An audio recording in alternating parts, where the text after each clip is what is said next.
Saturday, February 21st. We got myself, as always, and Sam Anderson, and our guest today, Amy Yanzer. Welcome, Amy. Thank you. Amy's here with Forward Beverage, which we're going to let her tell us all about here shortly. Before we get into that, I always feel so out of practice when I do this. I'll try to get through our sponsor shout outs. We've got myself and Alias Advising, Ryan Halliman and On the Rocks Advisors, Sam and Alicia with Bev Assets, and as always, Jay Williams and Freebird. Sam, where's our obligatory Jay Williams Freebird can? Here it is. I just cracked one open just Boom. now. I was There it thirsty. is. It's just Uh, a carbonated one. Shout out to Jay as always. Well, welcome. So, Amy, if you want to start with just giving us a little bit on, I know we were talking about it, so feel free to add, subtract, whatever as you see fit. But you, your husband Paul, forward, just all the things, who you are, what you do. Sure. We are a non-alcoholic functional beverage company based in Wausau. We moved to Wausau from Madison in 2022 for a job. The job wasn't where we thought it was going to go, so we had to pivot. And what we talked about one night at dinner when my newly sober husband ordered water for the umpteenth time was, wouldn't it be great if there was something local and non-alcoholic that we would like to drink, right? So from that dinner, we started talking about what would be a great idea for a brand, a logo, a business, and we came up with the idea that, hey, if you make the drinks, I'll talk about them and sell them. So fast forward, we opened a non-alcoholic tap room. So you can come into our store, you can sit and have a drink, you can have a THC CBD add-in from hemp, you can buy 4 packs to go, and all of that boosted our visibility in the community. It gives us a physical space, a place to give back from, and launched us into distribution 9 months later. That is Okay, awesome. so that is awesome. So you, to paraphrase, you opened I would assume a first of its kind, maybe not the first, but probably one of the first, uh, non-alc and kind of cannabis-driven tap rooms slash you know distribution companies in Wisconsin. Yes. Very Yes. cool. So which is to Sam's point, right? I'll nerd out on this all day. Uh, which where do we want to go first? Do we want to go into the tap room and all the uniquenesses and that business, or do we want to go into distribution because they've each got their own challenges and Well, hurdles? And I they're would love they're to with hear. Franks and Badger, so they've done a really good job of building their distribution in Wisconsin. So they're with a nice distribution network, which is hats Yeah, off to we them. are. Well, let's start with that one then. Let's start with distribution. So tell us what that process was like making the decision to get into it, finding a solid partner, like walk us through it.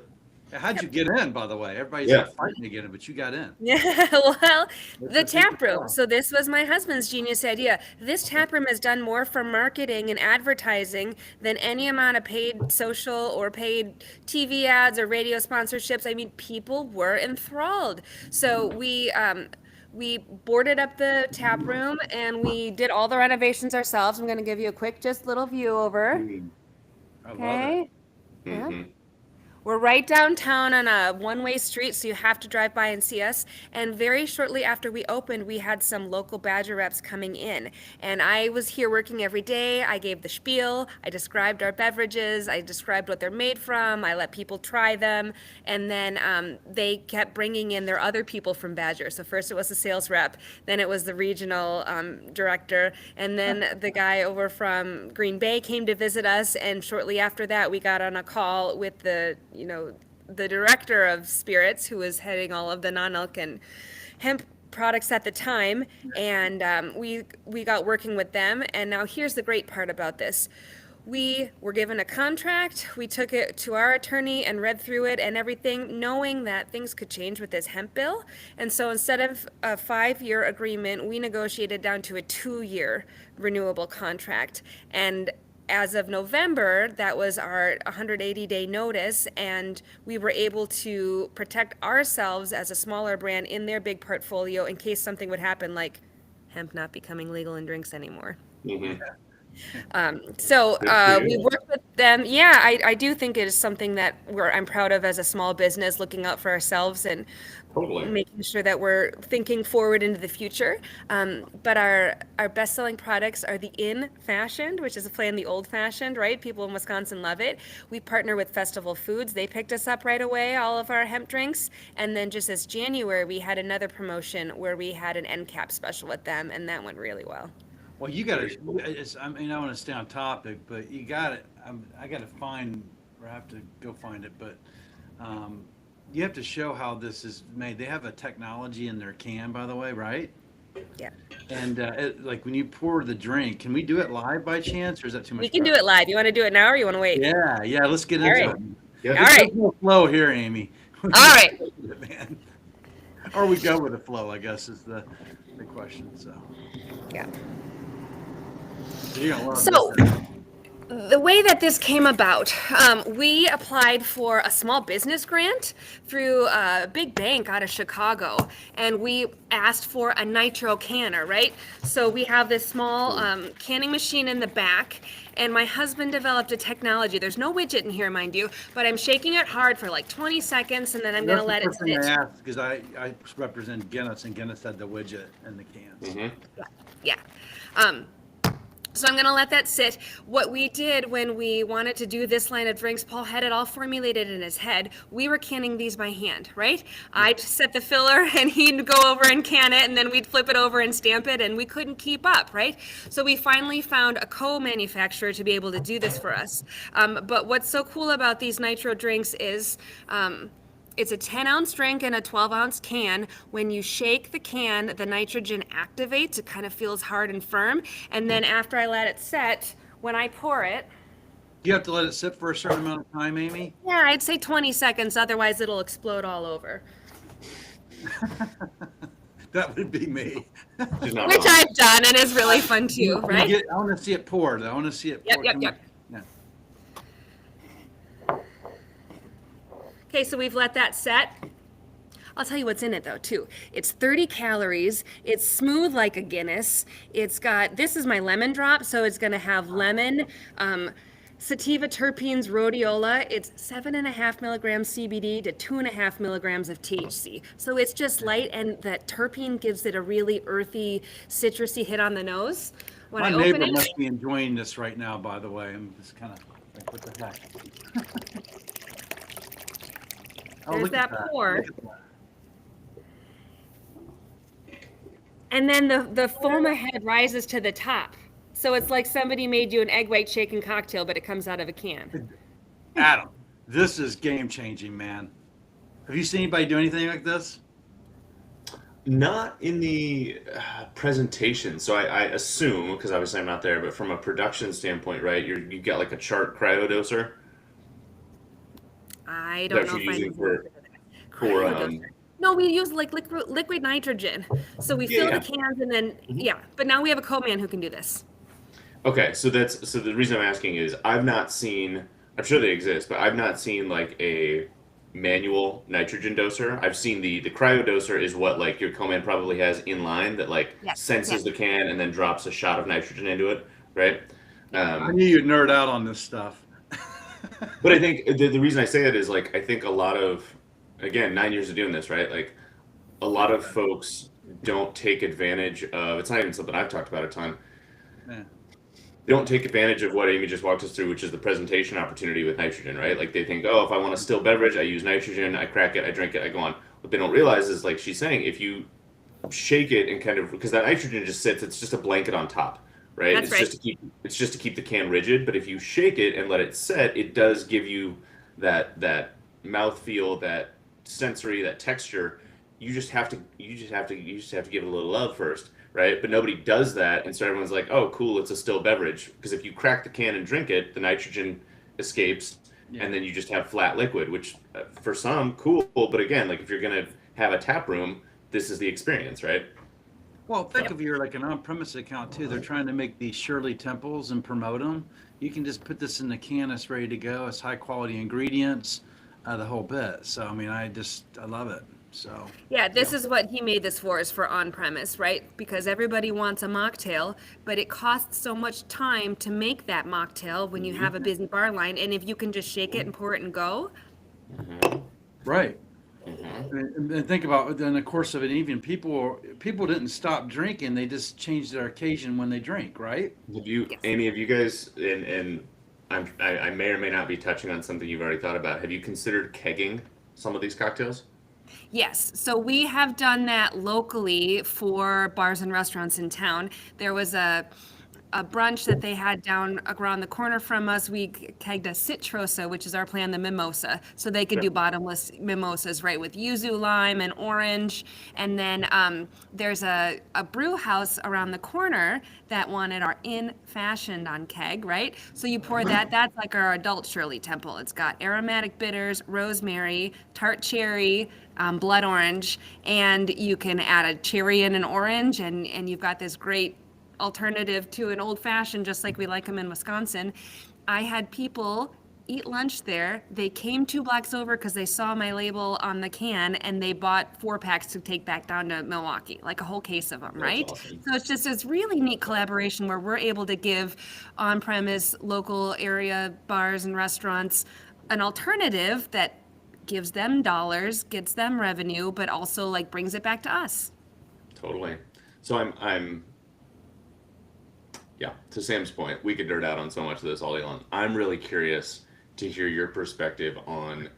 That's why I let Adam take the lead with you, Amy. You guys are gonna nerd out the whole time.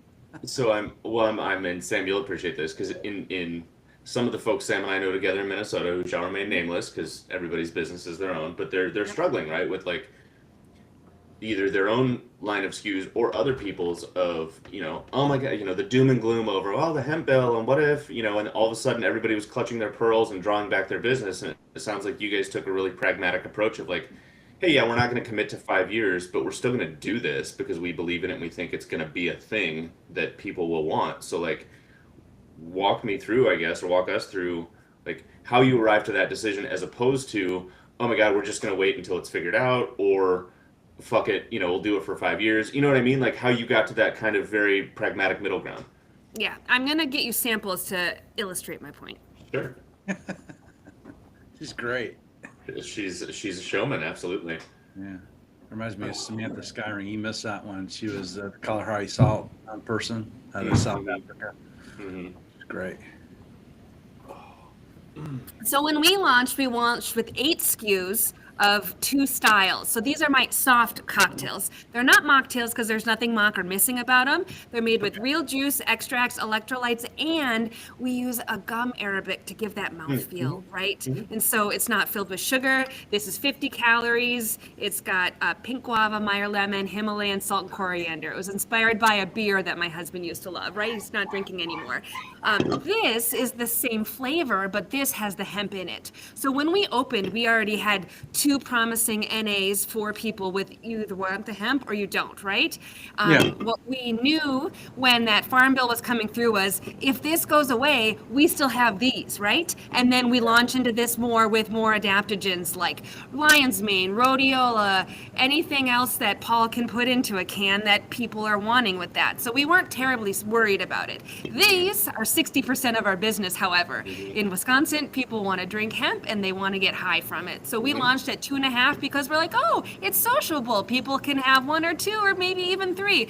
Well, that went out the window in 6 months and we had to reformulate all of our drinks with 10s and 25s. Yeah, it's when one of our clients is going to 10s. He's at 5 and no one wants 5. Nope, they don't move. They don't move. So here at my tap room, I can dose it for you on the tap. So let's say you buy a drink, and then I can put in, if you want 5 or if you want 20, I'll just add it in like a shot.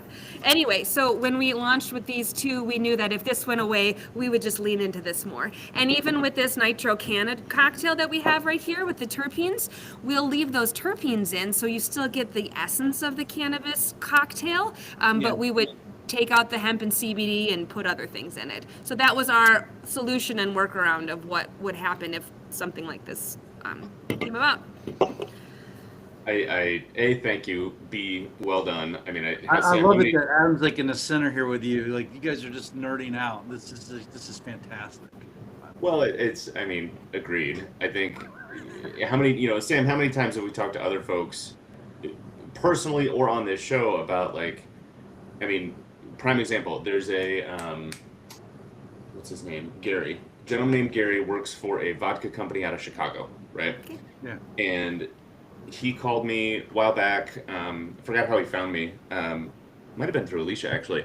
Um, but Gary called me and was like, "Hey, I work for this vodka company. We have a large portfolio of existing kind of 750 and 1.5 liters.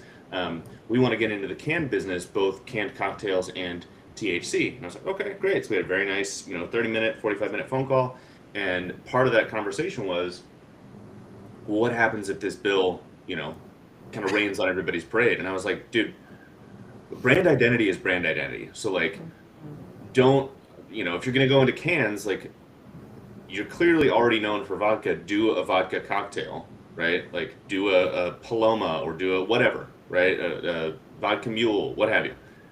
And then, if you want to start in hemp, and then if you need to pull it back, pull it back. If you want to add it later, once you have brand recognition, add it later. But like, there's a path through this, provided you have notoriety regardless, right? So yeah, I applaud your efforts. I think it's a brilliant plan. So a couple people coming in that Yeah. joined us this morning. So thanks, Gavin Conkle. I don't know if you know Gavin. Gavin, thanks for joining. Alicia Vargo. Gavin says, nice little buzz. Alicia says, brilliant woman, forward thinking. Every marketer should take tips from her. Marketing, distro, and differentiation from the rest of the competition.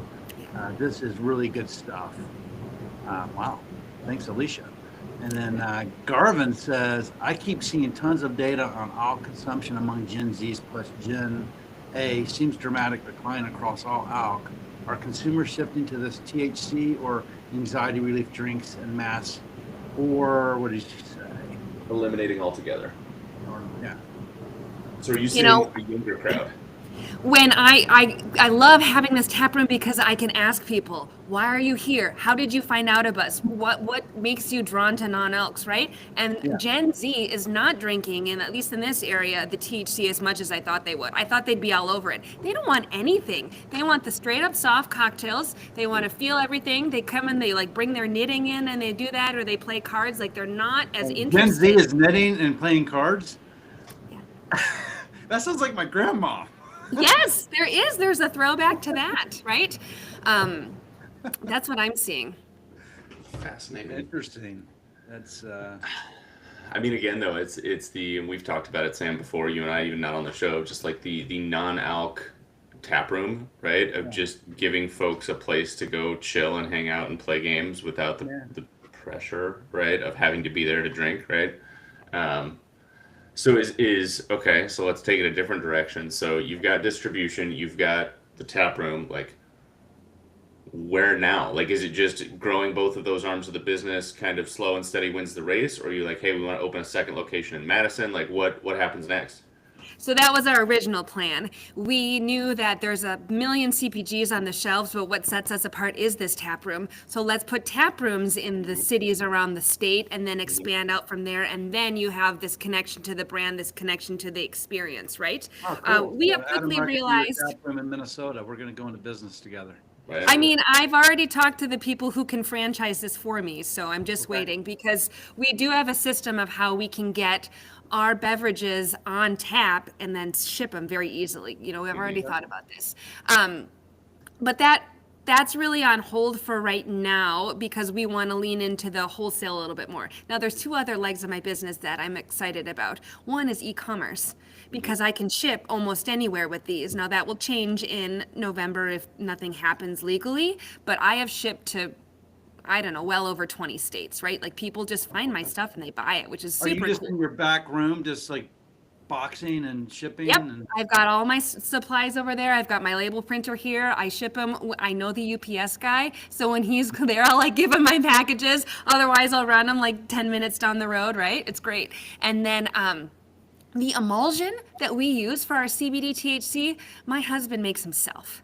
So a lot of people are using Source or Veritosa. He made his own all plant-based because we were going to do that. It would be simpler. But the bitter blockers that they used in that emulsion took away from the ingredients that he had already comprised the recipes of, right? Like it blocked the bitters, the aromatic bitters that we were using, or the extracts that made the drink a little bit elevated. So he's like, screw it, I'm going to do it myself. So that's our competitive advantage. I don't have to, my cost on that is very good. And we have the equipment to make that at scale. So if and when the laws change in Wisconsin, and let's say you have to buy the THC hemp from Wisconsin farmers produced in Wisconsin, well, then we're winning there too. So those are the four legs of the business. Right now, we're going to lean into the wholesale and the e-commerce a little bit more while we're waiting for the bills to change. So are you looking to expand out of Wisconsin? Someday. Okay. But you're going kind of the Adam Corner deal, right? You know, the carbless guy, go an inch wide and a In mile your own deep. backyard. That's right. We've got to be regional first. What we named our business for, though, was after the state motto. There's a bunch of non-elks, but there's no brand that you recognize like Lion and Kugels or Miller Lite or even Carbless from Wisconsin now, right? We want to be that non-elk brand that's lined up against all those elk options. So when you go out, you know, oh, I know this, I like it, I trust it, I want to have it. Yeah, love it. Very cool. So when you talk about wanting to focus on distribution and e-commerce, like obviously, or maybe not obviously, because I don't live in Wisconsin, so I can't say I know this for sure. I assume doing in-store samplings with a THC-driven beverage a little trickier than doing it with maybe a non-alc, right? So what does growing distribution or store footprint look like in terms of, is it just going in and talking to, trying to get meetings, phone calls, whatever set up with buyers and proving out the data? Is it going and maybe doing a sampling, but you're doing the non-alc and then saying, by the way, we also have the THC? Like, what does that look like? That's exactly what we did with our festival promotion in January. So we had the non-alcs on ice able to sample, and then we had the THC drinks right next to it to say, hey, these are actually available. And I don't know of many other brands who can do that. What is common practice right now is for the THC drinks to just have dry samplings, where you pay somebody to stand there for you and talk about it. But who wants to buy something that they can't taste? Because most of those I drinks... was in Vegas just recently at WSWA, because you cannot taste hemp products. They had the non THC in there. But you're right, your strategy's point on. It's great. Yeah. Yeah. Very cool. And so then from an e-commerce perspective, I mean, is that marketing and advertising dollars? Is it social media? Like, what does that look like? It's mostly social media. It's mostly been organic growth so far. And then we also have our email list from our customer base from our point of sale in the tap room, right? So that's how I've gathered my base of followers, and then I can let them know about sales or new products or things from that. So it's a little bit of that all three. Okay. And from I have the website up here. From a SKU list, right? So if I go back to, let me get a count here. What's this? 1, 2, 3, 4, 5, 6, 7, 8, 9. Yes. 9 different products. Yes. Is there? Again, I think we've made mention of it already. And I'll say it again. Like the having the truly straight up non-alc and the THC both as an option, whether that's for in person, depending on people's preferences, or sampling, is brilliant. As I'm sure you've heard before, Sam and I get a lot of people who are like, I'm going to start with 4 SKUs, and then in 6 months I'm going to have 14, and then in 5 years I'm going to have 47, and I'm going to rule the world in 4, right? Well, they're not going to make it in 5 years. So they're going to scale it and sell it in 3 to 5. Right. Yeah. So, is it something where from a product mix perspective, you're like, hey, these 9 are rocking, we're going to stick with these? Are you like, hey, we're going to add 1 a year, we're going to do like a seasonal one? Like, what does that look like? This is complicated and difficult. We have too many, and not all of them are great sellers. So we're going to stick to the ones that we have, and the other ones are going to go away naturally as they sell out. We're not going to make more. The benefit of us having a physical location and a tap room is that it gives my business partner a creative outlet. So if he wants to make something new because that's what he's really good at, we can do it here. We can see how it goes. We can get feedback from people. Honestly, everything that he's created has been a home run except one. He tried to make a Manhattan and he used bone broth. It tasted like soup, but at least we didn't go to like the co-packer with it, right? And we have this place to do it. So I've been known to drink bone broth, so I might be your customer for that. you might be. It just didn't land very well. So yes, we have too many right now, but we're young and we're learning, and we'll stick to the good ones, and then we'll probably lean into more seasonal releases. He used to work at Octopi Brewing very closely with Untitled Art, and they are known for their one-offs, right? And that's their whole business model. So that's a lot of what he learned, and what he enjoys doing is something new and creative and different. The other great part about our business is that we can do collaborations with other people. We're talking to the art museum in town. They have an event space, and they want to do an exclusive mocktail with their logo, their brand, but our recipes, right? And so that's another way. You do custom cans? Yeah. Oh wow. Oh yeah, you digitally print them super easily. Yeah. I like Craft Beverage Warehouse or anybody. Very cool. Very cool. Yeah, the this is just me venting, and if anybody's listening from BevSource, you can deal with it. I really wish, and it's not all BevSource's fault, it's also just a little bit of the state of Minnesota, but God, so I mentioned to you, Amy, that I worked at a pilot facility. It's still around. They still do pilots. I'm going to be doing one there with a customer or a client here in a few weeks. They do great work, but when everything kind of got, up several years ago, the question got bounced around more times than I can count of, well, are we going to offer THC products, and can we do pilots for people on that? And we had a tap room, and are we going to serve them? And unfortunately, based both on Minnesota laws and just the fact that BevSource is a larger business and didn't want to run afoul of potential regulations and put other areas of the business at risk, they just put a hard no on, like, hey, sorry, right? Not here. They'll work on projects for people, but they won't physically make it at the lab, which is just such a bummer. You had a cool place there, though. You could make stuff right there. I mean, I did that tour with you. It was pretty amazing. Yeah, such a bummer. So yeah, I'm very glad to hear that somebody has capitalized on the opportunity, because clearly it's working. So yeah. Stan, what do you got? I've been rambling for 30 minutes. So let's talk about the hard. This it sounds like you just arrived and everything just magically worked for you. So can this from a founder standpoint, where's been the hard in this, and how'd you get over it? Well, everything's been hard. I'm a really positive person, but this whole experience, I don't think anything has worked out the way that we thought it would. So being able to pivot. Also, we didn't take investor money. We started with a little bit of what we had, and we got a local loan. And I think that freedom to not have people waiting for us to do things, telling us what to do, has been great for us, right? It gives us more freedom and responsibilities too. The great and awful and wonderful hard thing is that I got pregnant 2 years after we opened this business, and I am 100% blaming these drinks because I think this is a trend with some of my friends, by the way. Right? This is a trend with some of my friends that have founded brands. It's like pregnancy and finding a brand seems to correlate.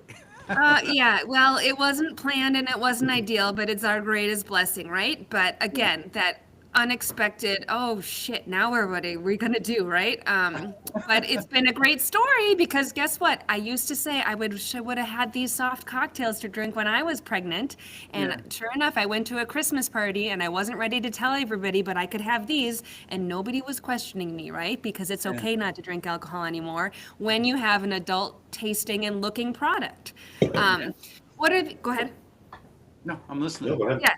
So then that was just hard because my brain totally shifted. I was doing marketing, advertising, sales. I was going out and doing tastings. I was setting up events, and I really shut down and pulled back from that. So what was hard was not having that same energy to be able to focus on the brand when I was focusing on my family. And then the other hard, as great as this tap room is, this takes a lot of work. This is taking more work and more focus from us as founders away from the wholesale and distribution side of things. So as great as it was to launch, we're looking at how to set this up so that it can run itself a little bit more than we are. And as owner operators who are coming from different fields and different backgrounds, it's hard to let go of something that's your baby, right? So that's been a challenge. I think distribution, as great as it is, they're still not your salespeople. You have to do the work and show up and make sure that you're checking in on accounts and having them fill orders just as much as, they say they're going to do that for you. And I think we do have a good partner in distribution, but it's not easy. So. I'm going to do that analysis for you. I committed to do that, by the way, because I'm curious Yeah. on your reorders, your velocity. I think Yep. you gave me a lot of your data. If I can't find it, I'll ask for it again. I can get that pretty quickly. But Yeah. it's interesting that you said that, distributors are great. They're great Yes. partners, but they're really good at one thing. They get the product from their warehouse to the retail shelf. And they're good at taking orders as well. I don't know if they're great at selling your product. And I mean, no offense to our distributors out there. No. By no means. So they have priorities, and there's a lot of pressure for them to deliver stuff. So I think one thing you said that anybody listening to this is you go work the market. You didn't get distribution and you didn't disappear. You go work your brand in the market with those accounts and get those orders. And we talk to so many founders, and they think, hey, I just got Southern Glacier Wine and Spirits. My job is done. They're going to go sell me. Has that been the case for you with your distributor partner? No, not at all. What gets them to pay attention to you? What do you do to get Badger, and I think you were the Frank's Badger kind of deal. So how do you get them to pay attention to you? You build relationships with your reps and your brand manager and make sure that you're giving them the leads that you have. You work into your budget the promos that you're able to do for your stores and for your bigger accounts, right? Like you got to know your cost of goods. You got to know how much you're paying them. You got to know how much you're making, what you need to have in You know your your bank. cost of goods? Yeah. Don't doesn't everybody? No, God, no. That's why we could do this. We had our 3-year go-to-market plan that we looked at. Now, am I hitting everything on what I projected when we opened 3 years ago? No, but now I have the information, and now I can re-plug in those numbers, and now I can keep moving again, right? Man, some people don't even know how to. I mean, and no offense to anybody, because I get it, but this working pricing backwards and forwards, like what is your competitive set? Like, for instance, like do you know who your competitive set is? Who do you compete against in the marketplace? Oh yeah, I mean locally I'm with Scentsy, I'm with Kind Oasis. On a larger scale, I'm with, Recess, Gia, let's see, other functional beverages like Kin and Kind. No, not Kin and Kind. Kin. There's a lot of them out there, and it's crowded. So I guess that would be the other hard part. You come in thinking that your brand is the best. Everyone's going to love your drinks. You've got a great product. Yes, you do. And anybody who's a celebrity has way more, visibility than you do. People like a good story, but you have to tell it. You have to get it out there, and that's a challenge. It is not easy. All right, so we got some places coming on here, and then we'll get some deeper questions coming. I don't know, you want to take Kogan? He has about 15 of them on there, Adam. Yeah, I got you. Good to see you, Cogs. He said, love seeing the beverage being poured. Sober Market, SOBR, is one of our most important DSD and retail partners in Canada. They're opening non-alc stores inside Walmart Canada locations, which I think about like the like Hy-Vee, for example, has like the health section, which is where you can go to get, which is funny because you can go and find like organic stuff there, but you can also just find like gut rot energy drinks, which I'm like, this is a wonderful fun combination of shit. He said non-alc here is staying and growing like a melting forest. Thanks for the pun there, Cogs. A lot of Canada in the house. Richard Mone is also in Vancouver. He said he healed on bone broth this week. Wants some more. I mean, Midwesterners love savory and comfort food. I think THC Really? soup is the next. You gotta keep that one in your back pocket. Hey, keep this quiet here, man. We're gonna you do that right at your establishment. Have Yep.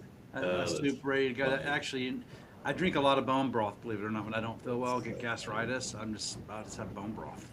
It really helps. Yeah. And then Ryan joining us this morning as well said no way. Yeah, again, it's been mentioned on this show several times, but it always kills me when I have founders or brand owners who I work with who, despite being wonderful people, and I'm not, like, my energy level is moderate, right? Like, I think I'm a fairly positive person, but I'm also not the, like, rah all day, every day, right? Somebody has to be, though, right? Like, somebody has to wear that hat. And this is the other side of it, is whether you are that person or not, so many brand owners, and I pick on him all the time because it's a good example, called me after he had been at production. Like, he was on site at a co-packer and said, hey, I'm at production, but I would love your help in working on some of the ops of my brand. I said, that's great, you're at production. Surely you've got an understanding, like a thorough understanding of your cost of goods, your margins, e-commerce, retail, distribution. He's like, yeah, I really need to work on that.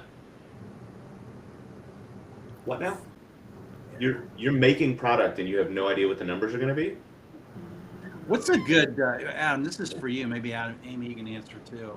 I talked to a lot of RTDs. I mean, everybody has come out with RTD, hemp-based, functional. We talk to a lot of them every week, as you know. What's a good can cost? Like, what is a good can cost? Like, all in. Like, I'm curious what you guys think. Well, so Amy said some things that make me strongly assume that her numbers are going to come out under this because her and her partner have done the difficult work of mitigating costs wherever possible. Mm-hmm. Normally, when I think about either a non-alc or these days a THC-infused beverage, if we're talking about, landed all in, if you can be somewhere between $1 and $1.20 to start, like first production or first few productions, first year or two, you're not in an awful spot. Might be a little higher than that, might be somewhere in like the mid 90s if you're really good and you're doing decent volumes, but normally that's what I see. Based on what Amy's telling me, if I had to guess, and the way she's shaking her head, she's probably closer to like 85 cents, 80, somewhere in there. On some of the lines, we use more expensive ingredients than other people, so that's kind of a problem. I'm closer to $1 a can. Okay. Yeah. That's good though. I mean, it's great. I got some folks I've worked with. They're like 275. I'm like, how are you at 275? And you know who I'm talking about. And I'm like we got to, that's just not going to fly. We got to find you a better opportunity here for your. Well, and so let's talk about this if you're willing to share it, Amy. Okay, so $1 a can. Are you? Because again, people ask me all the time, hey, what do my margins need to be? Mm-hmm. And my shoot from the hip number, because again, ops guy, right? Like I don't go out and sling this stuff, right? And $19.99. I don't make the deal, right?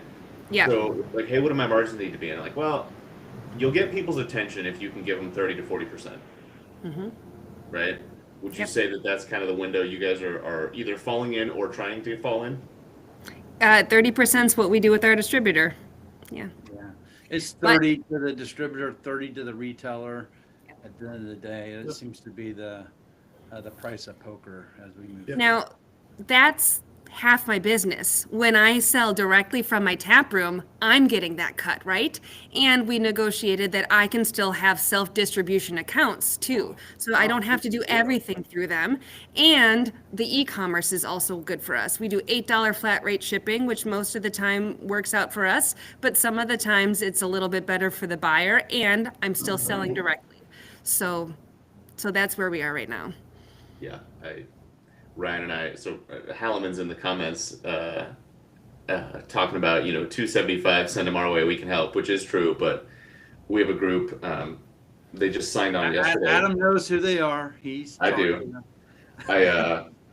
we had a group we just signed on. Ryan's payment landed yesterday, I think. Who, nice folks. They're out on the West Coast.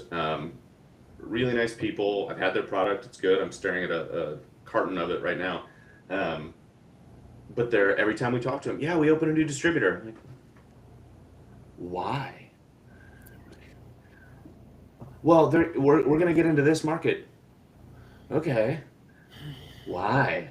Right? And it's just this, there's all this excitement, and I'm going, to what end? Like, what margin, your costs? I know what your costs are. They haven't I love when Amy said, hey, look, when we're ready, we'll go to the next state, right? Build an inch wide and a mile deep. And I was at MBWA, and I had this brand called Copa Tequila Cocktails, a guy named Nico.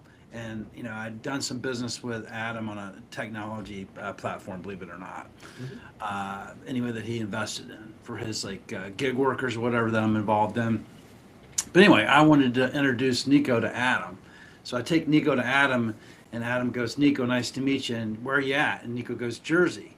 He says, well, why are you here? And Nico goes, well, I'm trying to find distribution. And Adam goes, well, how many accounts are you in New Jersey? He goes, 150. And Adam goes again, well, what's your opportunity? Like, how many accounts can you be in? And Nico goes, 1,000. He goes, again, why are you here? You have your opportunities 1,000. He goes, if you go open up Florida, you're going to have to chase your P&L the next year because you haven't built the base of the business, the reorders, the velocity. No one knows who you are, the whole bit. And then Nico comes back and says, well, it's seasonal in Jersey. When it gets cold, no one's buying my product. It's an RTD. And Adam stops him and says, do you sell on premise? And Nico goes, no. And he goes, and Adam goes, it's always sunny and 70 on premise.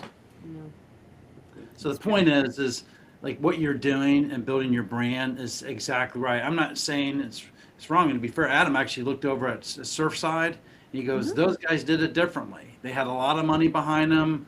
They went a mile wide, an inch deep, but they had a lot of money. If you're going to do that, you better have a lot of money to do it.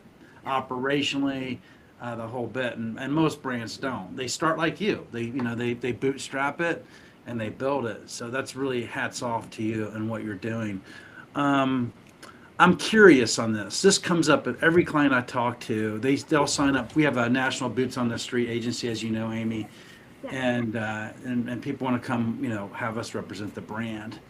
When you were building your brand, I mean, like how long did it take you to get like your first account, your first 5 accounts, your first 10 accounts? Like, how long did that take? And please give an honest answer if you can. Yeah.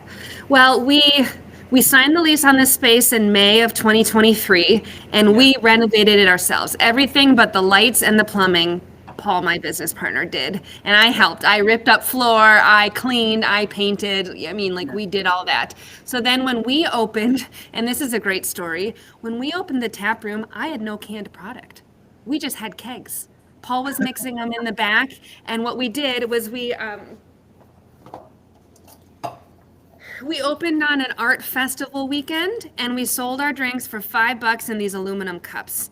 And everybody came in. It was a hot weekend, first weekend of September, and bought a tap cup. And they're walking around with these. They're aluminum recyclable, and you can bring them back. You get $1 off here. So that was our big launch. And again, it was just the kegs that we were making in the back. And then we finally got on the co-packer schedule, and we had canned product maybe by November of that year. And that's when I could start wholesaling. We were canning things in drink local cans, just like a brewery does. But then when we finally got, and this is to the hard point, of course we wanted cans in our cooler the weekend that we opened, but everything got kicked down the road, right? Like this is just normal business. So I would say if we got our first canned product from the co-packer in November, I made my first wholesale counts like at the end of that month.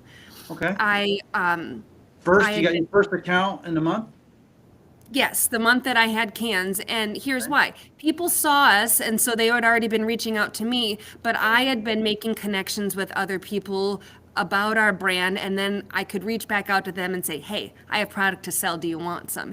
And I remember somebody who sang in the choir with us when we were first dating and married passed away, and I drove to La Crosse from Wausau for that funeral, but I delivered 3 different accounts on the way, right? I mean, like, that's how we had to do it. So you were hand selling this through networking, and your first month you got 3 accounts. Yeah, and then by December, that's when I hit 5 to 10, and people Okay. were reordering. So you're 60 And days then, in, 5 to 10. yep. And Okay. then January, February, March, I mean, I was driving to Door County, I was driving to Appleton. That's when it really escalated. And then I remember, and I would talk about it on my socials, like, oh, we got 2 more accounts today, and I tag that business. Right now, you can get Forward Beverage here. And then by April, I had 53 accounts. Okay, Me. so All me. November, December, January, February, March, April, 6 months, 53 accounts. I think that's damn good, by the way. That's Thank you. really I think so good. too. I think so too. Yeah. Because I told Adam, I am not a beverage business person. I'm not a salesperson. I'm a musician. I Were was you trained as getting repeat purchases on those 53? Were you getting yes, people and like I'm getting reordering? repurchases on those 53. Absolutely. Well, so Amy, so many brands like, hey, I want to get into 1,000 accounts. I'm like, why? Are they going to reorder it? If distribution without like movement or velocity or activating it, and those 53 accounts you got, what did you Yep. do to get them to reorder? Did you go back and visit them? How did you get the brand to I would move on? call or email to check in, or they would reach out to me because the reason I got into those 53 accounts was because my customers and fan bases were asking for me. They would say, hey, can you carry this brand? Hey, have you heard of this product? So I had people asking for me. I had people drinking me on premise, buying me off the shelves, and then I would follow and they would reorder with me, or they would reach out again because it's moving and they wanted it. Oh, that's amazing. I thank you for sharing that story. I think it was really important because we talked to so many brands, and I talk about this. They will land with a broker, and we're not brokers, but they'll land with a broker and they'll stick with them for a couple months, and they'll get upset and they'll go to the next broker, the next broker, the next broker. The problem is, and Adam, you're going to say it. What did broker 1 through 3 do before broker number 4 got to the brand? I mean, it laid the foundation. They laid the foundation, and you just shared what you did to lay your foundation of 53 accounts. And obviously you've built that, and you got a distributor interested in you because you did that work. And I think people really need to hear that. Now, I want to bring a couple things up on the screen here. So Josh has sent a question here. It says, factoring profit and reach, if you could pick your preferred percentage between distribution versus DTC taproom business, what would it be? 70-30. I'd like to be doing. Taproom and 30% distribution? Yep. And But I also recognize my market. We opened in Wausau because we were here, and the opportunity to be able to afford a storefront was here. This is not my target audience. This is my test market, and I'm proving that my tap room is profitable. Therefore, I think it's repeatable. So if I'm in the Minneapolis, or if I'm in Madison, or if I'm in Milwaukee, with more people who are looking for products like this, I know that I'm going to have better numbers. Got it. But we do everything from our tap room is much better, for us. All right, and then Alicia, and then we're going to, Adam, you can ask the very important question of Amy that we ask everybody. I think I gave her the answer to the test already because she was asking me last night what kind of questions you're going to ask. Hopefully I hit all the questions. I'm like, we just go with the flow. So it's like having coffee with Adam and Sam and Amy. Alicia says the lesson with this and a marker founder, our maker founder, is organic streams of revenue Amy has. She has just given invaluable lessons to other brands. Thank you. Yeah. And I love we love talking to founders. It seems like all founders are givers. They like to share with other people. Do you believe that yourself? Do you believe that, like, you're a giver? You like to help other people in their journey?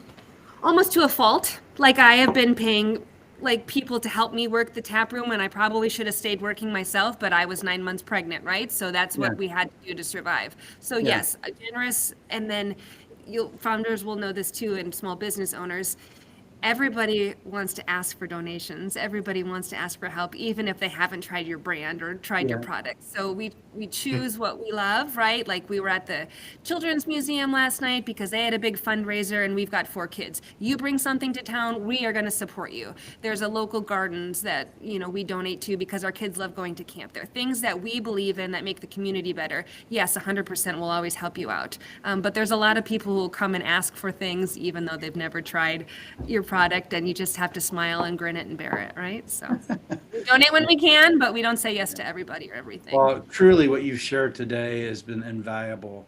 But so for the last 10 minutes, this is a much deeper question that we want to ask you, and we'll get into it. So, Adam, you take the question. Yeah. Very simply, what is the difference between success and failure?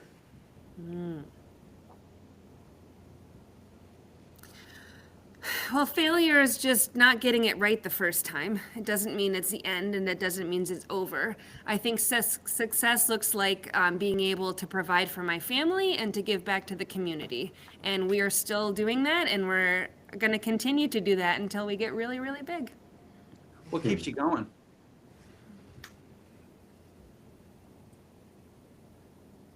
That I created something out of nothing with my husband, who's my business partner and best friend. And the advice that my mentor gave me was, you want to quit? You can quit tomorrow, right? Like, I just have to do it. It's too good of an idea not to do it, right? And we already have the metrics and the success of like, we've gotten this far. So that keeps me going. What can stop you? What can stop me? Not finding childcare for my 8-month-old. That's been a real issue. But guess I'm what? assuming your business partner helps there in a way. He helps with a numerous amount of things, but like I'm still feeding our baby, right? What I do find is that I've gotten good at doing things during nap time, and I've gotten good at doing a lot of things one-handed or with a kid in tow. Like I still go to cold storage and pick up cases. I was doing that 8 months pregnant. I'm doing it every week, right? Because the stuff needs to move. So. What motivates you? My kids. Rapid fire. Yeah, my kids, having them see their parents work so hard on something and like 98% of the time get along, right? I mean, we have very different personalities and very different strength sets, but we're not fighting. We're not arguing. We can have disagreements. We can have differences of opinions. We do have a rule where we don't talk about business at the dinner table. So if we ever slip, sometimes the kids will call us out on that. But no, I'm very, very lucky in that sense that I've got a great partner. That's great. And I love that you refer to and he is your partner. It's funny. I refer to my wife as my wife and my partner as my work wife, or she refers to me as her work husband. But she is. They both pick on me too, so I can't win. I'm in a losing situation. That's good. Unfortunately. Okay, is there anything that we discussed today that we met, or anything that we talked about? We didn't discuss. Want to talk about that you want to bring up that we missed?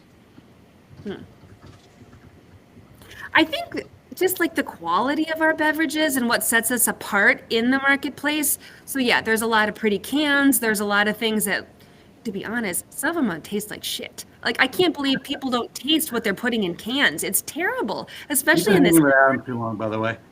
Oh, gross. So not only does my stuff taste good, but we designed these products to be clean, to be low in sugar, and not filled with artificial sugars, because as the research comes out, erythritol, stevia, monk fruit sweetener, all of these things, even if they're natural and plant-based, there's always some kind of negative consequence down the road as we're studying these ingredients more and more. So we'll use a little real sugar like agave, molasses, even just a simple syrup if we want a little more sweetness in something, or Paul will just create the flavors from the fruits, from the extracts themselves, and not add anything into it. And I think that's very unique.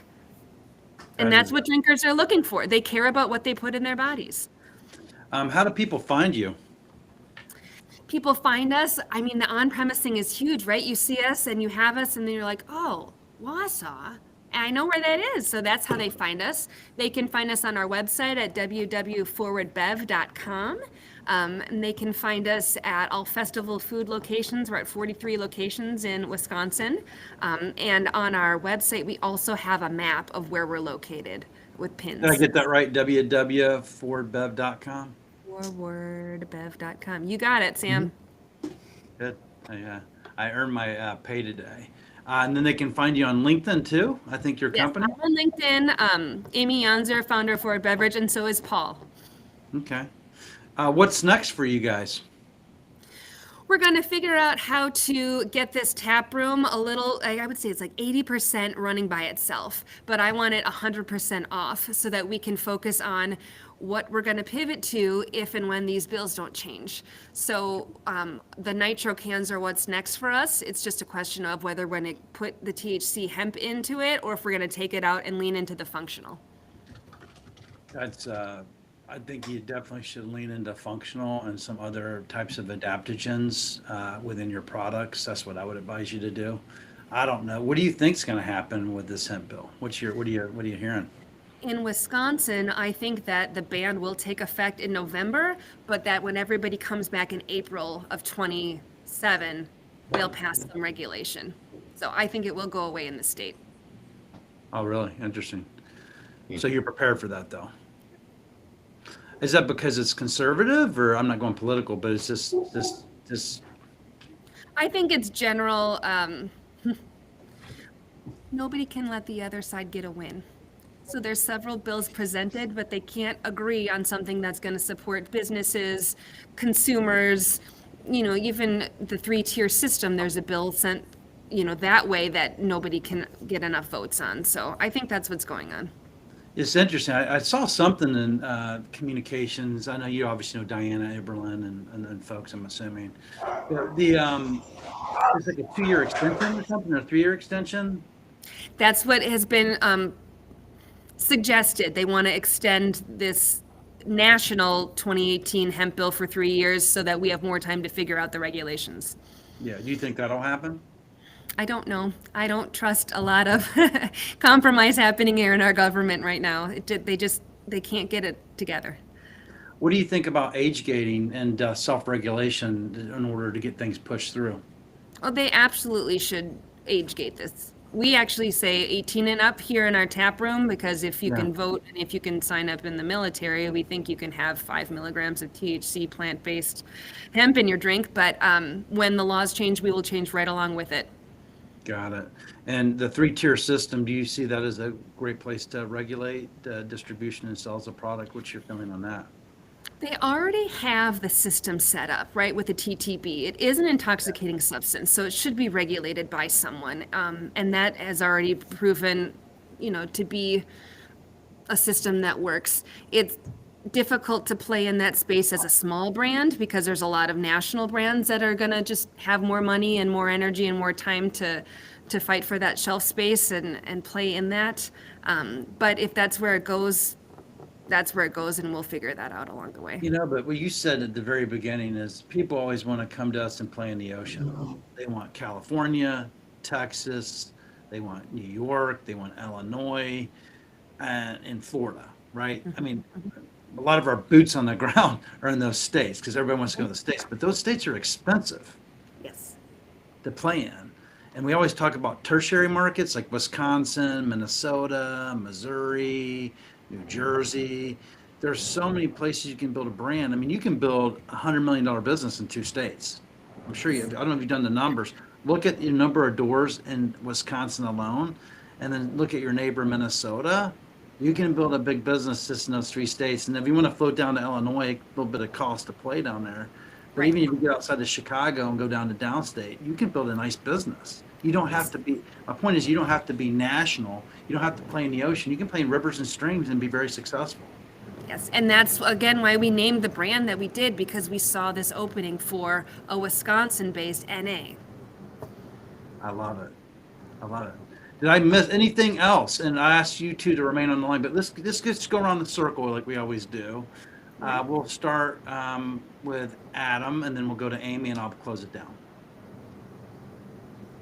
Yeah, no, I mean, I think for me, it's nothing wild and outlandish. It's just the same stuff we always talk about. It's just great to have another phenomenal example of like what happens when you take a very thoughtful and proactive approach to things and get creative and knowing the chemistry and being able to do a lot of it yourself is very helpful. But that doesn't take away from obviously just the general business minutia of knowing your numbers and being able to talk to people and those things. So yeah, I just applaud you, and it was wonderful to hear your story.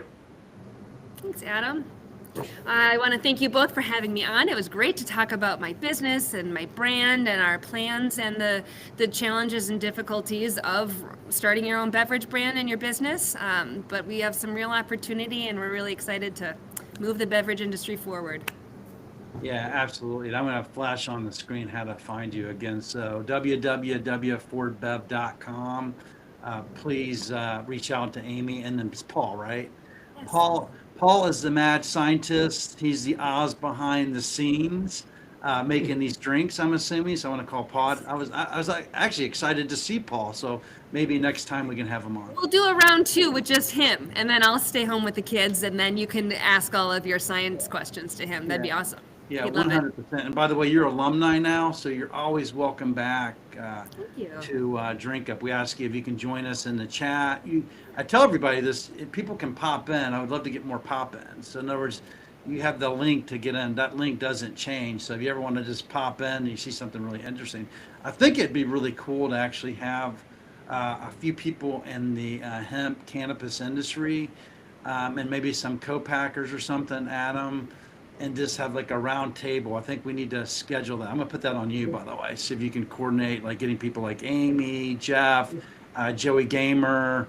Like it would be interesting just to have like a powwow on this whole thing. Do like an hour, or maybe like, what do you call it? Like some type of workshop or something. Sam, I do got to hop. I have a Saturday client call. So Right. Amy, it was a pleasure. I will talk to you guys later. Are you 100% uploaded? So let me stop. We'll say goodbye to everybody. I'm gonna stop. Bye. Make sure everything uploads. Don't disconnect.